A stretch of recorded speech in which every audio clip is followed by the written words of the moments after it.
நேற்று நான் வீடியோ போட்டேனே, அதை பார்த்தீங்களா? அந்த வீடியோவில் நான் சொன்ன விஷயங்கள்லாம் புரிஞ்சுதுங்களா? சரி, ஓகே, புரிஞ்சிருக்கும் அப்படின்னு நான் நினைக்கிறேன். அந்த வீடியோவுடைய தொடர்ச்சி தான் இந்த வீடியோ. என்ன அப்படின்னு சொன்னால், அந்த வீடியோவில் நான் சொல்லியிருப்பேன், முதல்ல மென்டல் ஹெல்த்தில் ஃபோக்கஸ் பண்ணுங்கள், ஃபிசிக்கல் ஹெல்த்தில் ஃபோக்கஸ் பண்ணுங்கள், அதெல்லாம் பார்த்துட்டு அதுக்கு பிறகு தான் நீங்கள் உங்களோட பார்ட்னர் மேலே ஃபோக்கஸ் பண்ணணும் அப்படிங்கிறத முடிச்சிருப்பேன். கரெக்டுங்களா? அதுதான் யூனிவர்ஸுடைய சைன் அப்படின்னு நான் சொல்லியிருப்பேன். அப்போது அந்த வீடியோவில் நான் சொன்ன விஷயங்கள் எல்லாம் என்னோட ஸ்டூடெண்ட்க்கு நான் சொன்னதுக்கு பிறகு அவங்க ஒரு இன்னொரு சந்தேகத்தை கேட்டாங்க. என்னென்னா, அவங்க இப்போ பியூட்டியில் ஃபோக்கஸ் பண்ணியிருக்காங்க, ஹெல்த்தில் ஃபோக்கஸ் பண்ணியிருக்காங்க. வா, இந்த பொண்ணு ரொம்ப அழகாக இருக்கால்ல, பரவாயில்லையே, இப்போல்லாம் நமக்கு கால் பண்ணுறதே இல்லை, நமக்காக நம்மளை நினச்சி வருத்தப்படுறதே இல்லை, நல்லா சந்தோஷமாக இருக்காங்க போல இருக்குது. சரி, நம்ம லைஃப்பை பார்த்துட்டு போகலாம். அவங்க தான் மூவ் ஆன் பண்ணிட்டாங்கல்ல, அந்த பொண்ணு அழகாக மாறிட்டாங்க, அந்த பொண்ணு இயல்பாக மாறிட்டாங்க, நமக்கு இப்போல்லாம் முன்ன மாதிரி கால் பண்ணுறதே இல்லை. ஸோ அதனால அவங்க லைஃப்பை பார்த்துட்டு போயிட்டாங்க. அதனால நாமளும் நம்ம லைஃப்பை பார்த்துட்டு போகலாம் அப்படின்னு சொல்லி நம்ம பார்ட்னர் திங்க் பண்ணிடுவாங்களோ அப்படின்னு சொல்லி என்னோட ஸ்டூடெண்ட் கேட்டாங்க. இதே மாதிரியான கேள்வியை இந்த 4 வருஷம் எக்ஸ்பீரியன்ஸில் எக்கச்சக்கமான பேர் என்கிட்ட கேட்டிருக்காங்க. நான் என்னுடைய பர்சனல் க்ரூமிங்கை கவனம் செலுத்தி நான் போயிட்டுருக்கேன் அப்படின்னா, என் பார்ட்னர் ஓகே, அவங்க நல்லா மாறிட்டாங்க, அவங்க ஹாப்பியாக இருக்காங்க, அவங்க லைஃப் அவங்க ரொம்ப சூப்பராக வாழ போயிட்டாங்க அப்படின்னு சொல்லிட்டு என் பார்ட்னர் என் ட்ராக்ல வராமல் அவங்க வேற ஒரு ட்ராக்ல போயிட்டாங்கன்னா நான் என்ன பண்ணுவேன் அப்படின்னு சொல்லி எக்கச்சக்கமான பேர் என்கிட்ட கேட்டிருக்காங்க. ஸோ இந்த சந்தேகம் உங்களுக்குள்ளேயும் இருக்கலாம். கவனமாக கேளுங்க. இந்த சந்தேகத்திற்கான 2 எக்ஸ்பிளனேஷனை கொடுக்குறேன். ஒன்று சைக்காலஜி ரிலேட்டடானது, இன்னொன்று லா ஆஃப் அட்ராக்ஷன் ரிலேட்டடானது. ஸோ இந்த 2 கான்செப்டையும் நீங்கள் சரியாக புரிஞ்சுக்கிட்டீங்க அப்படின்னு சொன்னால் உங்கள் பார்ட்னர் உங்ககிட்ட வருவாங்களா வரமாட்டாங்களா அப்படிங்கிறத தெளிவாக புரிஞ்சுக்க முடியும். ஸோ கான்செப்டை புரிஞ்சுக்கோங்க. நீங்கள் அழுதுகிட்டே இருந்தீங்கனாலோ, கால் பண்ணிகிட்டே இருந்தீங்கனாலோ, பிளாக் லிஸ்ட்டில் நம்பர் இருக்குன்னு தெரிஞ்சும் திரும்ப கால் பண்ணிகிட்டே இருந்தீங்கனாலும், ஐயோ பாவம், எவ்வளோ நேரமாக கால் பண்ணுறாங்க, எடுத்து பேசுவோமே அப்படின்லாம் நினச்சாங்களா? இவ்வளோ நாளா நினைக்கலையே. நீங்கள் வருத்தப்பட்டீங்கல்ல, எனக்காவது அழாதம்மா அப்படின்னு சொல்லி கண்ணை தொடச்சி விட்டாங்களா? இல்லையே, பண்ணவே இல்லையே. அப்படி இருக்கும்போது நீங்கள் மூவ் ஆன் பண்ணிட்டீங்க அப்படின்னு சொன்னால், சரி அவள் சந்தோஷமாக இருக்கட்டும், அவளாவது அவள் லைஃப்பை போய் சந்தோஷமாக வாழட்டும் அப்படின்னு போயிடுவாங்கன்னு நினைக்கிறீங்களா? நிச்சயமாக இல்லைங்க. இந்த உலகம் அட்டென்ஷனை தான் பக்கம் திருப்பி நம்ம பக்கம் அட்டென்ஷன் இருக்கணும், ஆனால் நான் போய் அதை கேர் பண்ண மாட்டேன். புரியுதுங்களா? நீங்கள் என்ன மேலே அட்டென்ஷனை நீங்கள் செலுத்தணும், ஆனால் என் மேலே நீங்கள் அட்டென்ஷனை செலுத்துறீங்கன்னா நான் போய் கேர் பண்ணணும்ல, ஆனால் அதை அவங்க பண்ண மாட்டாங்க, பண்ணலை. புரிஞ்சுதுங்களா? ஸோ இதுதான் ரிவர்ஸ் சைக்காலஜி. உங்கள் பார்ட்னர் உங்களை பிரேக்கப் பண்ணிட்டாங்க. இப்போ பிரேக்கப் பண்ணதுனால நீங்கள் தொடர்ச்சியாக கால் பண்ணுறீங்க, சேஸ் பண்ணுறீங்க, தொடர்ச்சியாக அவங்கக்கிட்ட போய் பெக் பண்ணுறீங்க. கரெக்டாக? அப்போ இவங்க என்ன பண்ணணும்? கொஞ்சமாவது மனம் இறங்கி, சரிம்மா நீ இப்படிலாம் பண்ணிட்ட, இனிமேல் இதெல்லாம் பண்ணாத, ஓகே ஃபைன், தப்பு மேலே தப்பு பண்ணிகிட்ருக்க, ஃபைன், உன்னை நான் மன்னிக்கிறேன் அப்படின்னு சொல்லி உங்களை அப்படியே கேர் பண்ணணும் இல்லையா? பட் அவங்க அதை பண்ணாங்களா? நிச்சயமாக இல்லை. ஸோ அவங்களுக்கு தேவை உங்கள் அட்டென்ஷன் எல்லாம் இவங்க மேலேயே இருக்கணும், ஆனால் இவங்க கேர் பண்ண மாட்டாங்க. புரிஞ்சுதுங்களா?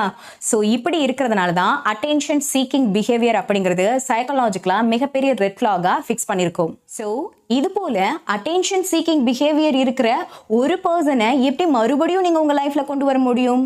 பாசிபிள் இல்லை இல்லையா? அது நான் எப்படி பாசிபிள் அப்படிங்கிறத சொல்கிறேன் பாருங்கள். இவ்வளவு நாள் உங்களுடைய கவனம் முழுக்க அவங்க மேலே இருந்துச்சு, ஆனால் அவங்க உங்களை ஒபே பண்ணல, அவங்க உங்களை கேர் பண்ணவே இல்லை இல்லையா?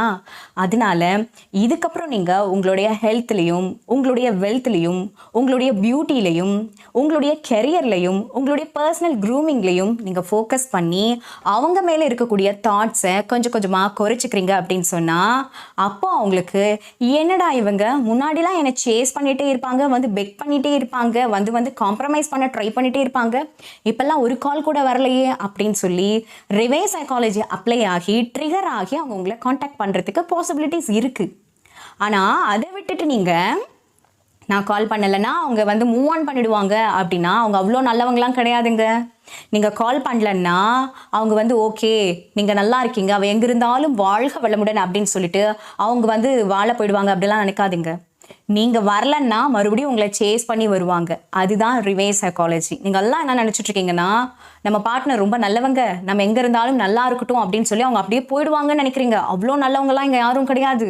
புரிஞ்சுதுங்களா? அவ்வளோ நல்லவங்களா இருக்கவங்க என்ன சொல்லணும்னா, நீங்கள் ஒவ்வொரு கால் பண்ணும்போதும் பிக் பண்ணி, உன்னோட லைஃப்பை போய் பாருன்னு ஒவ்வொரு முறையுமே உங்களுக்கு அட்வைஸ் கொடுத்துருப்பாங்க.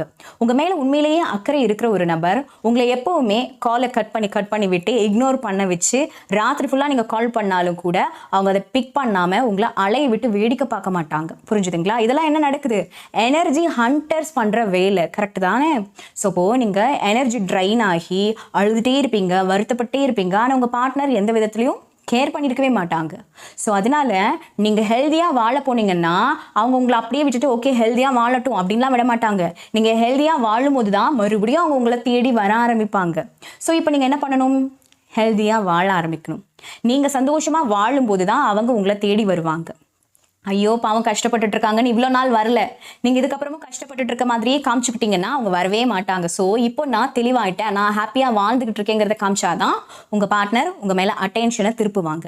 ஸோ உங்கள் எல்லாருக்குமே புரிகிற மாதிரி இந்த ஒரு ரிவர்ஸ் சைக்காலஜி சொல்கிற பாருங்க. அழுக்கு ட்ரெஸ்ஸு போட்டுக்கிட்டு பயங்கரமாக அறிவுபூர்வமாக பேசுகிறேன் அப்படின்னா ஆஹா இவங்க சூப்பரான ஞானிப்பா அப்படின்னு சொல்வீங்களா? உங்கள் எல்லாருக்குமே புரிஞ்ச மாதிரி இந்த ரிவர்ஸ் சைக்காலஜியை உங்களுக்கு எக்ஸ்பிளைன் பண்ணுற பாருங்க. ஒரு நபர் அழுக்கு ட்ரெஸ்ஸை போட்டுக்கிட்டு அறிவுபூர்வமாக பேசுகிறாருன்னு வச்சுக்கோங்களேன். அந்த அறிவுபூர்வமான வார்த்தை உங்களை அப்படியே மெல்ட் பண்ணுதுன்னு வச்சுக்கோங்களேன். நீங்கள் ஆஹா இவர் எவ்வளோ பெரிய ஞானி அப்படின்னா சொல்வீங்க? நிச்சயமாக சொல்ல மாட்டீங்க. அதுக்கு பதிலாக பைத்தியக்காரண்டா அப்படின்னு சொல்லிட்டு போயிடுவீங்க.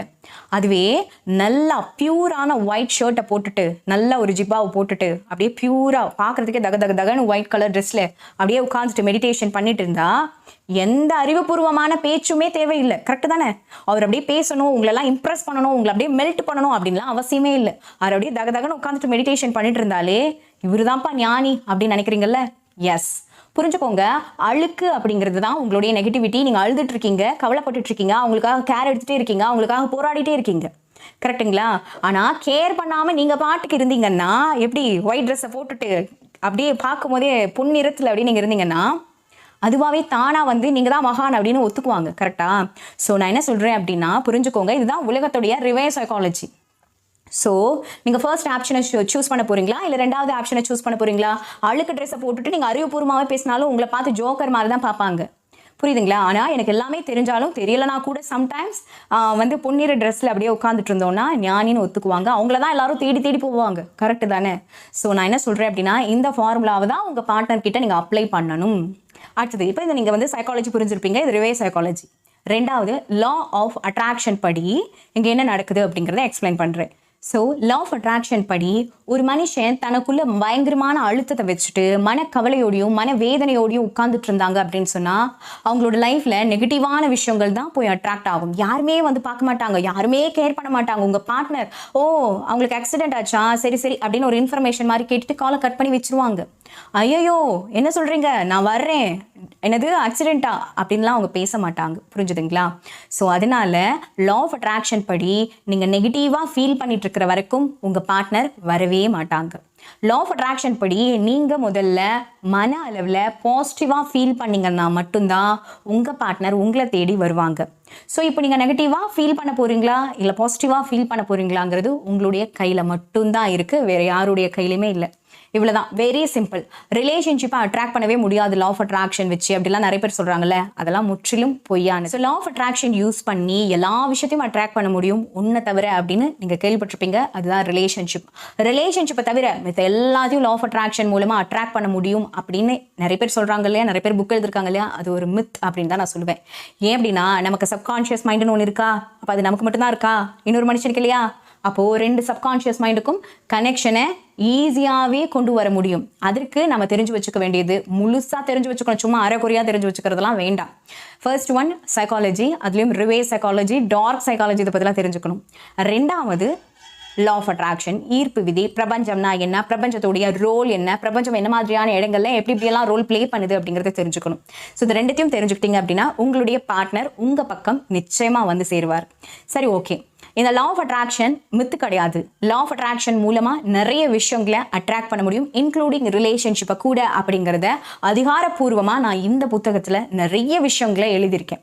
ஸோ ஒருவேளை இந்த புத்தகம் பேராற்றலின் பிறப்பிடம் அப்படிங்கிற இந்த புத்தகத்தை நீங்கள் வாங்கி படிக்கணும் அப்படின்னு நினைக்கிறீங்கன்னா கீழே டிஸ்கிரிப்ஷனில் இந்த புத்தகத்துடைய லிங்க் கொடுத்துருக்கேன். இந்த புத்தகம் பார்த்தீங்க அப்படின்னு சொன்னால் ஃப்ளிப்கார்ட், அமேசான், நோஷன் ப்ரெஸ் அப்படிங்கிற 3 தளங்களையும் அவைலபிள் இருந்துட்டு இருக்கு. அது மட்டும் இல்லாமல் இன்டர்நேஷனல் லெவலில் நம்மளுடைய புத்தகம் வந்து செல்லிங்காக புக் ஷெல்ஃபில் வச்சிருக்கப்பட்டிருக்கு. ஸோ முடிஞ்சால் வாங்கி படிச்சுட்டு உங்களுடைய ரிவ்யூவை கீழே கமெண்ட் பாக்ஸில் ஷேர் பண்ணுங்கள். தேங்க்யூ.